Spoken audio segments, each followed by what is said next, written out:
အခုကလေအဝိရှော့ဆက်လေးတွေကရှိလား ဟောရှိရညီလေး ဟုတ်အဲ့ကျွန်တော်ကထမင်းပေါင်းနေရပြပြီ ရတယ်လုပ်ပြီမင်းကြီးလေးဒါလေးကတော့သူကအခုမှပစ္စည်းအသေးရောက်ထားတာညီပန်းနဲ့ဖြစ်တယ်သူက၄လုံးချက်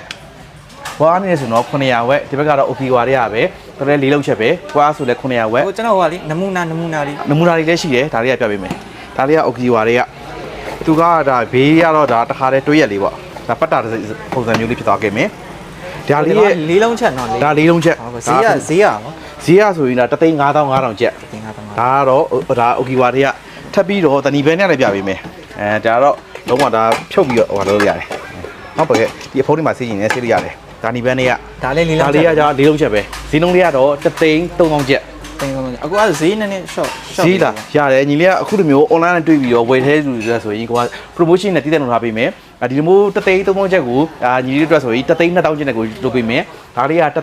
3,5500ကိုသူကကျတော့ဈေးနှုန်းနဲ့ဆိုရင်3,4,500ကျပ်နဲ့ကိုရောင်းပေးမှာဖြစ်ပါတယ်အဲ့ဆိုအခုဟိုကလေနှလုံးလုံးယူလိုက်မယ်ဗျာ okay ထည့်ပေးလိုက်မယ်ဟုတ်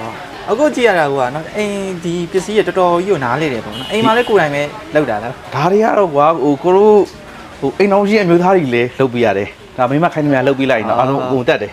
အခုအဲ့ဒါကျွန်တော်နှလုံးထည့်ပေးလိုက်တယ်နော်နှလုံးထည့်ပေးလိုက်မယ်